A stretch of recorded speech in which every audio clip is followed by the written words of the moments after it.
اس کے قبیلے کے درمیان معاہدہ ہے، فدیۃ مسلمۃ، تو پھر وہی حکم آ جائے گا کہ دیت بھی دینی پڑے گی، حوالے کرنی ہوگی، الی اہلہ، اس کے گھر والوں کی طرف، اس کے وارثوں کو، وتحریر رقبۃ مومنہ، اور ایک مومن کی گردن، ایک مومن جو ہے کہ جو مومن غلام ہو اس کا آزاد کرنا بھی ہوگا۔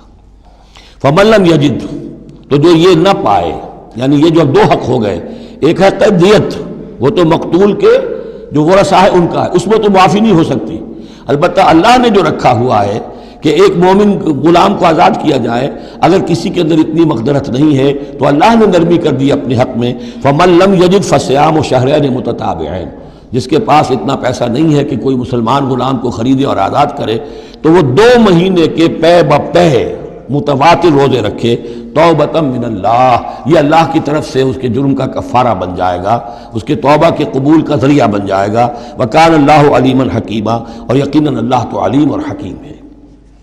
اب آ رہا قتل عمد، ومن یقتل مومنا متعمدا، اور جو کوئی قتل کرے گا کسی مومن کو جان بوجھ کر قتل عمد، فجزاہ جہنم خالدا فیہا، اس کا بدلہ تو جہنم ہے جس میں وہ ہمیشہ ہمیش رہے گا، وغضب اللہ علیہ، اور اللہ تعالیٰ کا غضب اس پر ہوگا، ولعنہ، اور اللہ نے اس پر لعنت فرمائی، وعد لہ عذابا عظیما، اور اس کے لیے بہت بڑا عذاب تیار کیا ہے۔ شروع میں آیا تھا کہ 2 چیزیں ہیں، حرمت جان، حرمت مال، معاشرے کی بنیاد اس پر قائم ہے، لہذا یہ کہ ایک مسلمان کا قتل کر دینا بھی اللہ کے ہاں کتنا بڑا ہے۔ آگے چل کر سورہ مائدہ میں اس سے بھی آگے آ گیا، فکأنما قتل الناس جمیعا، کسی ایک انسان کو ناحق قتل کر دینا بھی ایسے ہے جیسے کہ پوری نوع انسانی کو قتل کر دیا، اس لیے کہ تمدن کی جڑ کاٹ دی۔ اور اس سے اندازہ کیجئے ہمارے ہاں کتنا کچھ ایمان و اسلام ہے، یہ جان انسانی جو ہے کتنی سستی ہو چکی ہے، اور قتل عمد جس طریقے سے ہو رہا ہے، مچھر کی جان اور انسان کی جان ایک جیسی ہے۔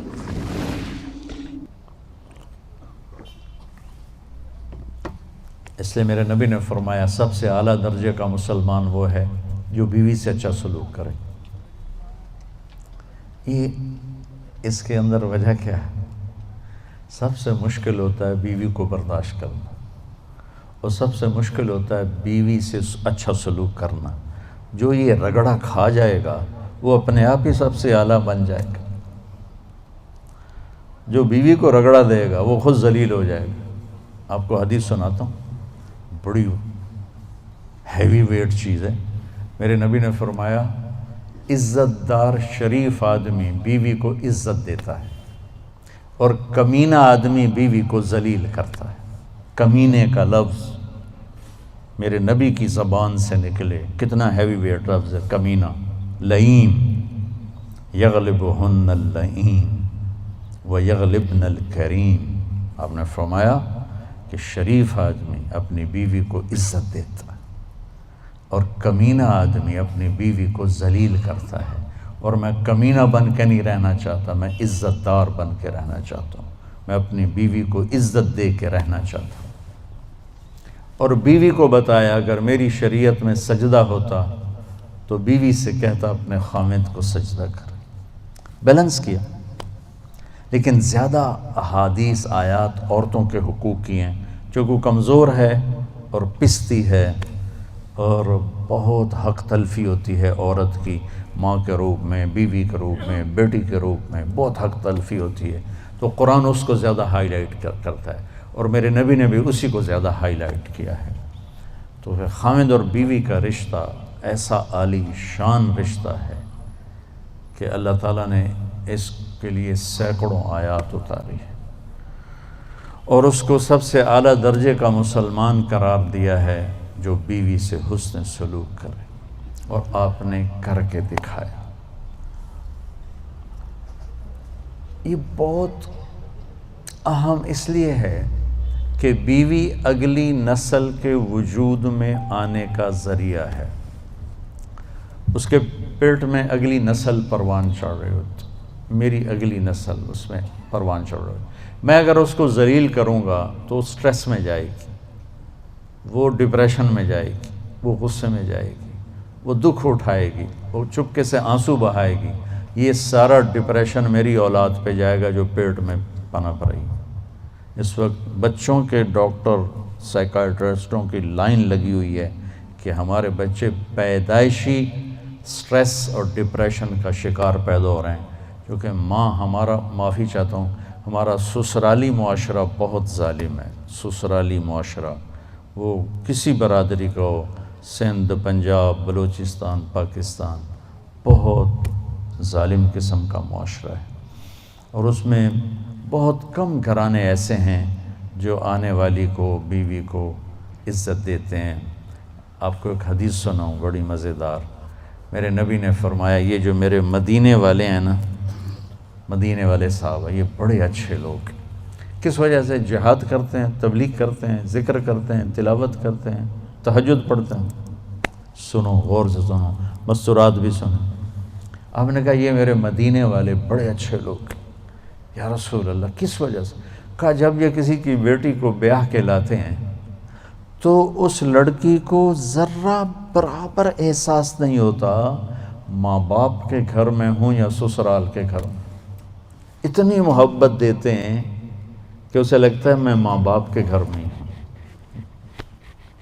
میں نے اپنی بیٹیوں کو رخصت کر دیا اور کسی کی بیٹیوں کو لایا اپنے بچوں کے لیے، تو میں بیٹی کی جگہ بہو کو بٹھا دوں، کیا فرق پڑتا؟ میری بیگم نے اپنی بیٹیوں کو ڈولی میں ڈال کے آگے بھیج دیا، اور کسی کی بیٹی کو ڈولی میں ڈال کے گھر لے آئی، تو ساس بننے کی بجائے ماں بن جائے تو کتنا اچھا ہو جائے گا۔ اور یہ بچی اپنی ماں کو چھوڑ کے، باپ کو چھوڑ کے خاوند کے گھر آئی ہے، تو یہ اپنے ساس سسر کو ماں باپ بنا لے تو کتنا اچھا ہو جائے کہ بھائیو یہ میرے نبی کی زندگی ہے۔ آپ کو عجب حدیث سنو، ابھی یاد آئی۔ قیامت کے دن بلایا جائے گا، بلاؤ بھائی مفتی نجیب، بڑا آیا فتوے دینے والا، تولو اس کے عمل تولو، ٹھیک ہے؟ طارق جمیل کو بلاؤ، بڑا بھاری خطیب بنا پھرتا ہے، اس کے عمل تولو۔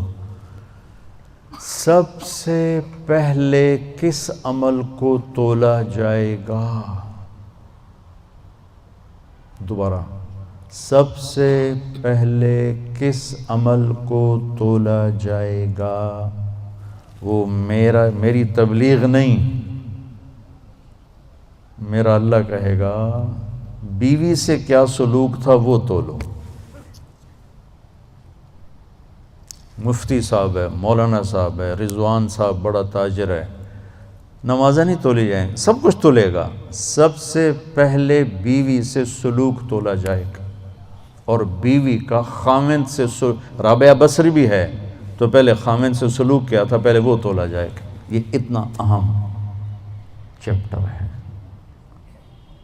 تو طیب میٹھا بول، کھانا کھلانا، معاف کرنا، صبر کرنا، یہ ہمارے گھر کی زندگی کو، اتنا بڑا لان ہو یا چارپائی ڈالنے کی جگہ ہو، زندگی خوبصورت ہوتی ان رویوں سے جو میں بتا رہا ہوں۔ زبان میں ناگن چھپی ہوئی ہو تو زندگی تھوڑا ہی ہے، زندگی ہے یا کوئی طوفان ہے، ہم تو اس جینے کے ہاتھوں مر چلے۔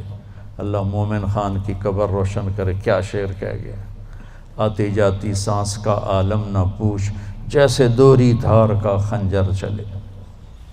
یہ دوری دھار ہے زبان میں، تو کاٹ کے رکھ دیتی، اور یہ شہد سے بھری ہوئی ہے جو بڑے سے بڑے زخم کو مٹا کے رکھ دیتی۔ تو محبت دینا، پیار دینا، عزت دینا، یہ اس رشتے کا تقاضا ہے تاکہ اگلی نسل فریش پیدا ہو۔ تو بھائی بہنوں، اسلام ایک زندگی ہے، بڑی خوبصورت زندگی، جس کا تھوڑا سا میں نے آپ کو ایک نقشہ پیش کیا ہے۔ تبلیغ اس کو سیکھنے کی محنت ہے۔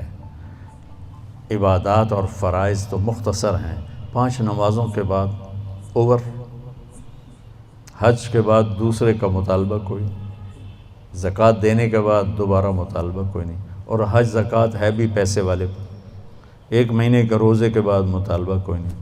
لیکن زندگی کیسے گزارنی ہے، اس کا 24 گھنٹے مطالبہ ہے۔ ماں کے ساتھ کیسے ہو، باپ کے ساتھ کیسے ہو، بیوی کے ساتھ، بیوی کا خاوند کے ساتھ، پھر دونوں کا بچوں کے ساتھ، بچوں کا ماں باپ کے ساتھ کیسے معاملہ ہو۔ یہ 24 گھنٹے کی زندگی۔ بھائیو، اپنے نبی کی سیرت پڑھا کرو، اپنے نبی کی زندگی پڑھا کرو، اپنا قرآن پڑھا کرو، آپ کو پتہ چلے کہ زندگی کس چیز کا نام ہے. اور جب اللہ آپ کو توفیق دے تبلیغ میں 3 دن بھی لگانا شروع کریں گے تو آپ کو بہت فائدہ ہوگا. اس کی نیت کرو، اس کے ارادے کرو، نماز نہ چھوٹے. کبھی قضا ہو جائے تو رات کو سونے سے پہلے پڑھ کے سو، تاکہ وہ جو ہمارا اس دن کا عمل ہے اس میں وہ نماز ادا نہ صحیح تو قضا میں ضرور آ جائے. پھر آہستہ آہستہ انشاءاللہ پابندی بھی آ جائے گی. اور اپنی زبان سے گالی، غیبت، چغلی، طنز، طعنہ یہ نکال دو تو دنیا بھی آپ سے پیار کرے گی، اللہ بھی آپ سے پیار کر. تو سارے بھائی بہن نیت کرتے ہو؟ آخرت کا زاد راہ بنا اور حجاج کی یہ خدمت، ان کے حق میں جنت کے فیصلے کروا. اور یا اللہ حج کے بعد اپنی زندگی اپنی منشا کے، یا ہماری زندگی اپنی منشا والی بنا دے. ہمارے اخلاق اچھے کر لے، ہمارے معاملات اچھے کر لے، ہماری عادات اچھی کر لے، ہمارے گھروں میں محبتیں پروان چڑھا دے، نفرتوں کو ختم فرما دے. جو ہمارے ایمان پہ آگے چلے گئے ان کے درجے بلند فرما، ان کی بخشش فرما، ان کو جنت الفردوس عطا فرما. جب ہمارے جانے کا وقت آئے تو ایمان پہ عافیت سلامتی والا خاتمہ نصیب فرما. ان آنے والے خواتین و حضرات کو بہت جزائے خیر عطا فرما. وصلی اللہ تعالی النبی الکریم. تو یہ ہے اسلامی قانون، جس میں بہت کلیئرلی بتایا گیا ہے کہ اگر قتل خطا ہے تو اس کے لیے آپ کو کیا پنشمنٹ ملنا چاہیے، اور قتل عمد کے لیے آپ کو کیا پنشمنٹ ملنا چاہیے. کوئی بیچ میں کچھ ایسا گیپ ہی نہیں ہے جس میں کہ اگر کچھ ایسے کیسز ہو جائیں اس کے بعد میں گورنمنٹ بیٹھ کے سوچتی رہے کہ مطلب کیا انہیں ایکشن لینا چاہیے. بٹ وہ سب لکھا ہوا ہے آلریڈی، قانون بنا ہوا ہے. امیڈیٹلی اگر کچھ ایسا کیس آتا ہے اس کے اوپر امیڈیٹلی ایکشن لیا جائے گا. ایسے کیسز ہمارے یہاں رپورٹ تو ہو جاتے ہیں لیکن ان کے اوپر کچھ ایکشن نہیں ہو پاتا. اگر کورٹ میں کیس جاتے بھی ہیں تو وہ صدیوں تک چلتے رہتے ہیں. کبھی کبھار وکٹم مر جاتے ہیں، کبھی کبھی جو ایکیوز ہوتے ہیں وہی مر جاتے ہیں. تو کوئی اینڈ رزلٹ آتا ہی نہیں ہے. تو اسی لیے جو کرائم ریٹ ہے نا بہت زیادہ بڑھتا جا رہا ہے. تو ایسے کیس دن بہ دن بڑھتے جا رہے ہیں. گورنمنٹ جب تک کچھ اسٹرکٹ ایکشن نہیں لے گی یہ سب کنٹرول میں نہیں آنے والا.